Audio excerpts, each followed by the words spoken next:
Hello, very good morning. मेरा नाम राखी है और आज हम स्टार्ट करने जा रहे हैं पार्ट 6 ऑफ द चैप्टर धातु और अधातु, मेटल्स एंड नॉन मेटल्स। अभी तक हमने धातुओं और अधातुओं की फिजिकल और केमिकल प्रॉपर्टीज की। आज के इस पार्ट में हम करेंगे कि धातु की प्राप्ति कैसे होती है, अकरेंस ऑफ मेटल्स। आज का हमारा टॉपिक ये है। तो उसमें धातुओं की प्राप्ति जो है उसके लिए हमें खनिज, अयस्क, गैंग, इन सबको जानना जरूरी है।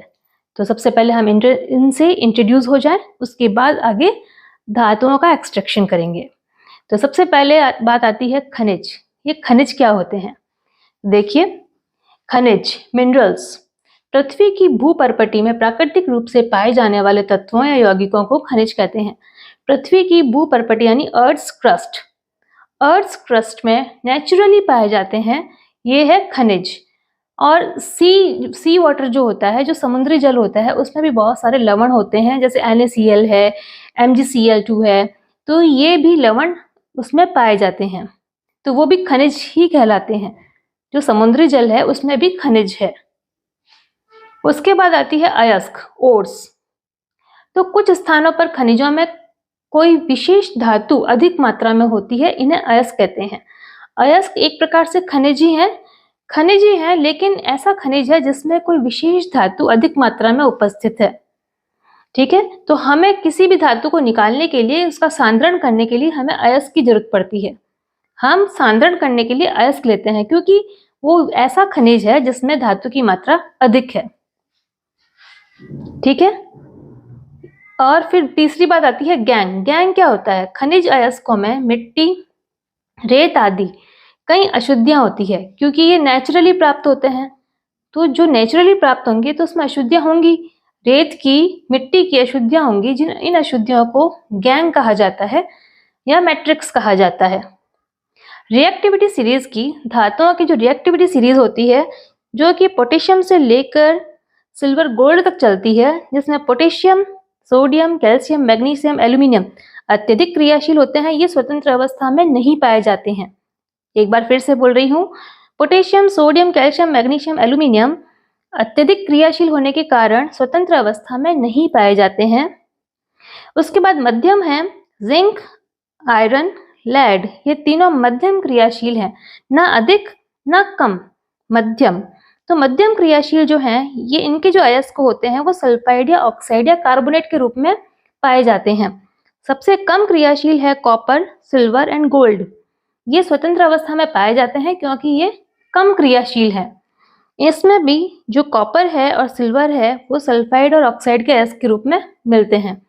कई धातुओं के जो ऑक्साइड होते हैं, कई धातुओं के अयस्क क्या होते हैं? ऑक्साइड के रूप में पाए जाते हैं। ऑक्साइड ही क्यों? क्योंकि ऑक्सीजन की मात्रा अधिक है पृथ्वी पर, और ऑक्सीजन जो है वो क्रियाशील भी है, तो ये अधिकतर जो अयस्क मिलते हैं हमें धातुओं के, वो ऑक्साइड फॉर्म में मिलते हैं। अच्छा, ओर को इसका क्या सीरीज होता है? सबसे पहले कंसंट्रेशन क्या आता है अयस्क का? सबसे पहले अयस्क का कंसंट्रेशन, और या रिमूवल ऑफ गैंग। सबसे पहले अयस्क का रिमूवल ऑफ गैंग किया जाता है कि गैंग जो अशुद्धियां हैं उसको अलग कर दिया जाए अयस्क से। उसमें क्या करते हैं, क्योंकि फिजिकल और केमिकल प्रॉपर्टीज जो होती है ओर्स की, और अयस्क की और गैंग की, इनकी फिजिकल और केमिकल प्रॉपर्टी अलग अलग होती है। तो सबसे पहले हमें जानना पड़ता है कि इनकी प्रॉपर्टीज क्या क्या है, इनके गुण, भौतिक और रासायनिक गुण क्या क्या है, तो उस अकॉर्डिंग उनका ट्रीटमेंट किया जाता है। दूसरी चीज आती है कि इनमें जो नेचुरल जो इम्प्योरिटीज होती हैं, उस इम्प्योरिटीज को हटाना पड़ता है। नेचुरली जो इम्प्योरिटीज हैं इसमें, गैंग में, उनको हटाना पड़ता है। तो अलग अलग तरह के सेपरेशन टेक्निक्स अपनानी पड़ती है। बहुत सारी सेपरेशन टेक्निक्स है, तो उन सबको टेक्निक्स को अपनाकर हम कंसंट्रेशन, सांद्रण करते हैं अयस्क का। उसके बाद आता है एक्सट्रैक्शन ऑफ मेटल। तो हम एक्सट्रैक्शन करेंगे कि कैसे एक्सट्रैक्शन किया जाता है, एक्सट्रैक्शन ऑफ मेटल्स। इसमें क्या होता है कि अयस्क से शुद्ध रूप में मेटल को प्राप्त करना एक्सट्रैक्शन कहलाता है। ठीक है, फिर से सुने, किसी भी अयस्क ओर से किसी भी मेटल को प्योरली प्राप्त करना एक्सट्रैक्शन है। तो extraction of metal from ore, then refining of metals. उसके बाद इसका रिफाइनिंग किया जाता है, तब कहीं जाके हमें मेटल्स प्राप्त होते हैं। तो हम एक्सट्रैक्शन ऑफ मेटल्स पढ़े। तो बात आती है एक्सट्रैक्शन ऑफ मेटल्स, क्योंकि मेटल्स भी हमने देखा कि कुछ है अधिक क्रियाशील, कुछ है कम क्रियाशील, कुछ है बहुत ही कम क्रियाशील। तो हमें उनको अलग अलग श्रेणी में रखकर ट्रीटमेंट करना पड़ा, क्योंकि सभी का नेचर अलग अलग है, तो सभी का ट्रीटमेंट भी अलग अलग होगा। तो सबसे पहले हम बात करें निम्नतम अभिक्रियाशील धातुएं। निम्नतम का मतलब हम जानते हैं कि सिल्वर है, गोल्ड है, प्लेटिनम है, ये निम्नतम क्रियाशील हैं जो किसी से क्रिया नहीं करती हैं। तो इनको प्राप्त करने के लिए सबसे पहले तो ये स्वतंत्र अवस्था में पाई जाती हैं, ठीक है। तो इनका निष्कर्षण में ज्यादा टाइम वेस्ट करने की जरूरत नहीं पड़ती।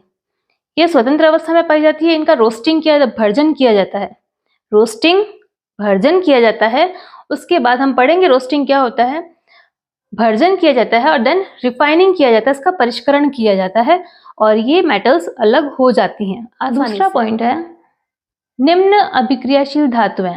निम्न अभिक्रियाशील धातुओं में मरकरी एंड कॉपर, इनको अलग करने के लिए ये हमें ज्ञात है कि ये सल्फाइड अयस्क के रूप में पाए जाते हैं। देखिए मैंने बताया है कॉपर, ये सल्फाइड अयस्क के रूप में इनके अयस्क मिलते हैं।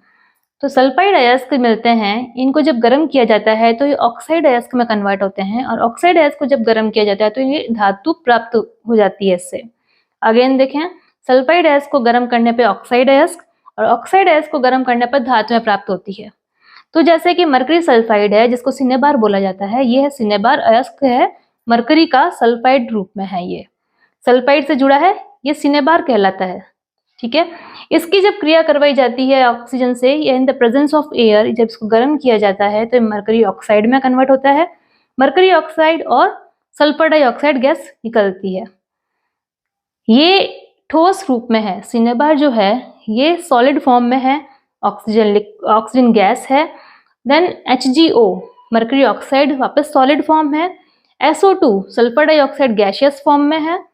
ये जो HgO मरकरी ऑक्साइड जो है, इसको जब वापस से गर्म किया जाता है तो Hg अलग हो जाता है और ऑक्सीजन अलग हो जाती है। इस तरीके से हमें ये धातु मरकरी प्राप्त होती है और ये जो मरकरी है ये लिक्विड फॉर्म में है, क्योंकि ये बिल्कुल फ्रेश मरकरी है और मरकरी हमेशा लिक्विड फॉर्म में होती है। तो मरकरी हमें लिक्विड फॉर्म में मिल गई है। यहाँ पे ऑक्साइड को गर्म करने पर पहले ये सल्फाइड रूप में है। देखिए सल्फाइड अयस्क को गर्म किया, ऑक्साइड अयस्क में कन्वर्ट हुआ और जब ऑक्साइड अयस्क को गर्म किया तो ये धातु में कन्वर्ट हो जाता है। ये पूरा ये एग्जाम्पल समझ में आ रहा है। दूसरा एग्जाम्पल लेंगे हम कॉपर ग्लैंस का।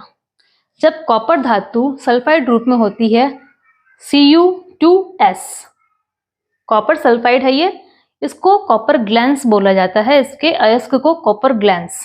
तो कॉपर ग्लैंस को जब हम गर्म करते हैं इन द प्रेजेंस ऑफ एयर तो कॉपर ऑक्साइड और सल्फर डाइऑक्साइड गैस निकलती है। इस प्रक्रिया में ये जो पार्शियली ऑक्सीडाइज होता है, ये जो कॉपर ऑक्साइड बना है ये पार्शियली बना है, पूरे तरीके से जो कॉपर ग्लैंस है वो Cu2O में कन्वर्ट नहीं हुआ है, पार्शियली हुआ है। अगर ये पार्शियली हुआ है तो नेक्स्ट स्टेप में यही वाला कॉपर ऑक्साइड वापस से कॉपर ग्लैंस से रिएक्शन कर रहा है और बना रहा है प्योरली कॉपर मेटल बन रहा है, pure copper metal plus sulphur dioxide remove हो रही है। तो इस तरीके से हम देख सकते हैं ये ऐसा क्यों हुआ है, इसने वापस से कॉपर ग्लैंस से रिएक्शन की है, किसने, कॉपर ऑक्साइड ने, क्योंकि ये पार्शियली ऑक्सीडाइज हुआ है और ये पार्शियली ऑक्सीडाइज हुआ है तो ये भी रिएक्शन में है। तो अगेन ये रिएक्शन में कॉपर ग्लैंस से रिएक्शन करके pure copper and sulphur dioxide gas निकाल रहा है, ठीक है। तो हम इसे समझ सकते हैं अच्छे से। उसके बाद हम बात करें मध्यम अभिक्रियाशील धातुएं, जो कि ना अधिक क्रियाशील है ना कम क्रियाशील है। तो इस श्रेणी में देखिए मध्यम अभिक्रियाशील धातुएं जिंक, आयरन एंड लेड, ये तीनों हैं। ये सल्फाइड, ऑक्साइड या कार्बोनेट, इन तीनों फॉर्म में पाई जाती हैं। मोस्टली अगर ये कार्बोनेट अयस्क के रूप में पाए जाते हैं, ये सल्फाइड अयस्क और कार्बोनेट अयस्क, ये देखिए। तो जब ये वाली धातुएं जो हैं, जैसे जिंक है, जिंक कार्बोनेट के रूप में पाया जा रहा है या जिंक सल्फाइड के रूप में पाया जा रहा है।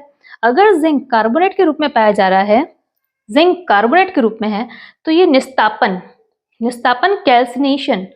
कैल्सिनेशन निस्तापन क्या होता है heating, by heating strongly in the absence of air. ये देखिए निस्तापन यानी कैल्सिनेशन, कैल्सिनेशन होता है कि strongly heating in the absence of air, वायु की अवायवीय उपस्थिति में अत्यधिक गर्म करना निस्तापन कहलाता है। ठीक है। और सल्फाइड अयस्क का ट्रीटमेंट होता है भर्जन यानी रोस्टिंग से। अब ये भर्जन क्या होता है? Roasting by heating in the presence of excess of air. अत्यधिक मात्रा में जब वायु होगी तो वायु में उसका जो गर्म किया जाएगा तो वो कहलाएगा भर्जन, रोस्टिंग। तो इन दोनों से कार्बोनेट अयस्क का होता है कैल्सिनेशन और सल्फाइड अयस्क का होता है रोस्टिंग। इन दोनों क्रियाओं से बनेंगे ऑक्साइड अयस्क और ऑक्साइड अयस्क का रिडक्शन होगा, अपचयन होगा, उससे हमें मिलेगा प्योर मेटल। बात समझ रहे हैं? अगेन बोल रही हूं आपको कि मध्यम अभिक्रियाशील धातुएं जो होती हैं, जिंक है, आयरन है, देखिए ये तीनों है, जिंक है, आयरन है, लेड है, ये तीनों जो है अगर कार्बोनेट और सल्फाइड अयस्क के रूप में हमें मिल रही हैं, कार्बोनेट अयस्क का हमें करना पड़ेगा कैल्सिनेशन, निस्तापन, और सल्फाइड अयस्क का करना पड़ेगा रोस्टिंग, भर्जन। अब आप इसे देखिए, निस्तापन यानी कैल्सिनेशन क्या होता है? Heating strongly in the absence of air, और भर्जन है heating strongly but in the presence of excess of air. Excess of air में हीटिंग करना है भर्जन और एब्सेंस ऑफ एयर में हीटिंग करना है निस्तापन। दोनों ही अभिक्रियाओं से बनेंगे ऑक्साइड अयस्क और इस ऑक्साइड अयस्क का रिडक्शन करने पर, रिडक्शन आगे हम बताएंगे, कार्बन से होगा रिडक्शन इसका, तो इसका जब रिडक्शन करेंगे तो हमें प्योर मेटल प्राप्त होगा। अब हम इसका देख लेते हैं एग्जाम्पल। फॉर एग्जाम्पल ये देखिए एग्जाम्पल दिया है मैंने, जिंक कार्बोनेट। जब जिंक अगर जिंक कार्बोनेट रूप में है, अगर कार्बोनेट रूप में है तो हमें करना पड़ेगा निस्तापन। जिंक कार्बोनेट को हमने हीट किया in the absence of air, then बना जिंक ऑक्साइड प्लस CO2। हमें बना है जिंक ऑक्साइड प्लस CO2। और जिंक अगर सल्फाइड रूप में है तो हमने इसका रोस्टिंग किया है, zinc sulphide plus O2, then हमने हीट किया है तो बना है zinc oxide plus SO2, zinc oxide plus sulphur dioxide. तो उसमें कार्बोनेट में बना है कार्बन डाइऑक्साइड और सल्फाइड में बना है सल्फर डाइऑक्साइड। समझ रहे हैं आप इस बात को?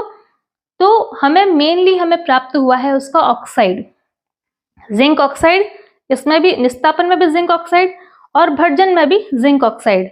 जिंक ऑक्साइड का हमें कराना है रिडक्शन और रिडक्शन होगा कार्बन से।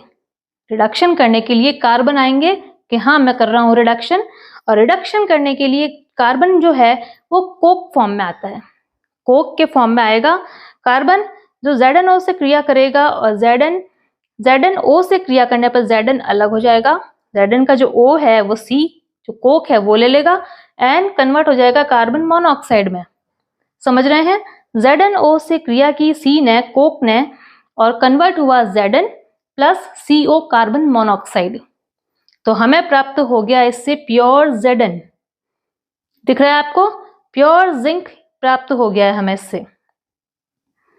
और अच्छा, बाय मोर रिएक्टिव मेटल्स का प्रतिस्थापन, डिस्प्लेसमेंट रिएक्शंस, कि अगर अधिक क्रियाशील धातुएं हैं तो हम कम क्रियाशील धातुओं को वहां से हटाकर हम आ जाएं, तो इस तरीके से जो कम क्रियाशील धातु है वो अलग हो जाएगी। तो इस तरीके से भी हम कर सकते हैं। जैसे कि यह है आयरन ऑक्साइड। आयरन ऑक्साइड की क्रिया हम करा रहे हैं Al पाउडर यानी एल्यूमिनियम पाउडर रूप में है। एल्यूमिनियम पाउडर से इसकी रिएक्शन होती है आयरन ऑक्साइड की क्रिया, तो बनता है एल्यूमिनियम ऑक्साइड, और मोल्टन स्टेट में बनता है आयरन, और बहुत ज्यादा हीट निकलती है इसमें। ये जो प्रतिस्थापन क्रिया है, डिस्प्लेसमेंट रिएक्शन है, इसमें बहुत ज्यादा हीट निकलती है। ये देखिए जो आयरन ऑक्साइड है Fe2O3 आयरन ऑक्साइड है ये, और इसकी क्रिया करवा रहे हैं एल्यूमिनियम पाउडर से, तो इससे बनता है एल्यूमिनियम ऑक्साइड Al2O3 और आयरन, एंड हीट निकलती है। ये बहुत ही एक्सोथर्मिक रिएक्शन होती है, इतनी हीट निकलती है कि जो बनने वाला जो आयरन है वो भी मोल्टन फॉर्म में होता है, पिघली हुई गलित अवस्था में होता है। तो इसका सबसे अच्छा फायदा ये है कि इसके मोल्टन फॉर्म में होने के कारण, क्योंकि अत्यधिक हीट में है ये, जो बहुत बार हम ये प्रॉब्लम्स आती हैं कि रेल की पटरियों के बीच में क्रैक आ जाता है, या बहुत सारे मशीनरी पार्ट्स होते हैं उसमें थोड़ा सा क्रैक आ जाता है, तो पूरे के पूरे रेलवे के ट्रैक को हम चेंज नहीं कर सकते। अगर थोड़ा सा क्रैक आया है तो उस जगह को फिल इन द ब्लैंक्स करना पड़ेगा उस आयरन से, लोहे से हमें उसका फिल इन द ब्लैंक्स करना पड़ेगा। तो उस जगह पे जहाँ पे क्रैक आया है पटरी में, उस जगह पर ये वाली रिएक्शन करवा दी जाती है। वहां पर आयरन ऑक्साइड की क्रिया एल्यूमिनियम से कराई जाती है, एल्यूमिनियम पाउडर से, और इससे एल्यूमिनियम ऑक्साइड बनता है। और जो लोहा बनता है, जो आयरन बनता है, वो मोल्टन फॉर्म में होता है, गलित अवस्था में होता है। जहां से क्रैक आया है उस क्रैक की दरार में वो भर जाता है, और क्योंकि गलित अवस्था में होने के कारण जब वो ठंडा होता है तो वहां जम जाता है और रेलवे की ट्रैक्स जो होती है वो जुड़ जाती है। ठीक है, अब बात समझ रहे हैं? तो ये है थर्मिट रिएक्शन कहलाती है। ये वाली जो रिएक्शन है, क्योंकि बहुत ज्यादा हीट निकलती है इसमें से, तो ये वाली रिएक्शन थर्मिट रिएक्शन कहलाती है। और इस तरीके से जो हम वेल्डिंग करते हैं, मशीन जो पार्ट्स होते हैं उसमें जो क्रैक होती हैं, उसमें भी ये रिएक्शन करवाकर इतनी ज्यादा हीट से वो मॉल्टन स्टेट पे जो आयरन होता है वो मशीनरी पार्ट को जोड़ देता है, और ये वाली कहलाती है थर्मिट वेल्डिंग। ये थर्मिट रिएक्शन और इस तरीके से थर्मिट वेल्डिंग, ये मैंने दिखाया आपको। रेलवे ट्रैक्स की ज्वाइंट हो रही है और मशीनरी पार्ट्स जो हैं वो जुड़ रहे हैं, तो ये हुआ थर्मिट वेल्डिंग। इस तरीके से बात की हमने मध्यम अभिक्रियाशील धातुएं जैसे जिंक, आयरन और लेड, ये तीनों जो हैं ये रिएक्शंस शो करती हैं। उसके बाद बात आती है अति अभिक्रियाशील धातुएं। देखिए फोर्थ पॉइंट है अति अभिक्रियाशील धातुएं। हम जानते हैं कि अति अभिक्रियाशील धातुओं को तो हम भूल ही नहीं सकते। ये पोटेशियम है, सोडियम है, कैल्शियम है, मैग्नीशियम है, एल्यूमिनियम है। ये अति अभिक्रियाशील धातुएं हैं जो कि स्वतंत्र अवस्था में नहीं पाई जाती हैं। तो इनका जो हमें प्योरिफिकेशन करना होता है उसके लिए हमें इलेक्ट्रोलिसिस ऑफ मोल्टन ओर्स, हमें क्या करना पड़ता है, उसका विद्युत अपघटन करना पड़ता है। विद्युत अपघटन से ही हमें इसके प्योर मेटल्स मिलते हैं। ये देखिए आप, विद्युत अपघटन करने पर कैथोड जो नेगेटिव है उस पर मिलता है। जैसे हमने NaCl का विद्युत अपघटन किया है, तो NaCl में कैथोड क्योंकि वो नेगेटिव है, उसके ऊपर सोडियम जो कि पॉजिटिव है वो एक इलेक्ट्रॉन ले लेगा कैथोड पर और इकट्ठा हो जाएगा, क्योंकि उसका रिडक्शन हो जाएगा, एक इलेक्ट्रॉन ले लेगा वो। सोडियम प्लस एक इलेक्ट्रॉन लेकर Na में कन्वर्ट हुआ है और उसका रिडक्शन हुआ है, ये इकट्ठा हुआ है कैथोड नेगेटिव पर। और एनोड जो कि पॉजिटिव है, उस पर क्लोरीन जो है नेगेटिव है, क्लोरीन नेगेटिव है, लेकिन ये दो क्लोरीन के एटम्स नेगेटिव हैं। इसने Cl2 एक मॉलिक्यूल बना लिया है और 2 इलेक्ट्रॉन को रिलीज किया है। इस तरीके से इसका हो गया है ऑक्सीडेशन। जब इलेक्ट्रॉन निकलता है तो ऑक्सीडेशन, और जब इलेक्ट्रॉन्स को हम ग्रहण कर रहे हैं तो रिडक्शन। तो इस तरीके से इसमें क्लोरीन का ऑक्सीडेशन हुआ है और ये एनोड पर इकट्ठा हो गई है। इसी तरीके से जैसे ये सोडियम को हमने अलग किया है इसमें, इसी तरीके से हम एल्यूमिनियम जब होता है मॉल्टन स्टेट में, जब गलित अवस्था में एल्यूमिनियम होता है, तो एल्यूमिनियम ऑक्साइड, उसको एल्यूमिना कहा जाता है, एल्यूमिना। और उसका जब हम कराते हैं इलेक्ट्रोलिसिस, तो उसी तरीके से एल्यूमिनियम को भी अलग कर लिया जाता है। तो ये बात हुई अति अभिक्रियाशील धातुओं की, जैसे कि सोडियम, मैग्नीशियम, कैल्शियम एक्सेट्रा। तो उन सब को हम इस तरीके से अलग कर सकते हैं। तो आज हमने 4 निम्नतम के अंदर हमने पढ़ा है सिल्वर, गोल्ड, प्लेटिनम। उसके बाद है निम्न अभिक्रियाशील धातु, इसमें हमने पढ़ा है मरकरी, कॉपर। उसके बाद हमने मध्यम अभिक्रियाशील धातुओं को पढ़ा है जिसमें है जिंक, आयरन एक्सेट्रा। उसके बाद हमने अति अभिक्रियाशील धातुओं को पढ़ा है जिसमें है सोडियम, मैग्नीशियम, कैल्शियम एक्सेट्रा। तो आज का ये टॉपिक काफी लंबा हो गया है, काफी बड़ा है टॉपिक ये, उसमें नोट्स भी काफी ज्यादा बने हैं। तो बच्चों प्लीज अच्छे से, जैसे मैं समझा रही हूँ वैसे से आप भी नोट्स लिखें, इसका स्क्रीनशॉट ले लें, और जब आपके पास टाइम मिले तब आप इसके नोट्स बनाएं। अच्छे से पढ़ाई करें, एग्जाम्स पास में आ रहे हैं और जम के पढ़ाई करें। Best of luck. Thank you.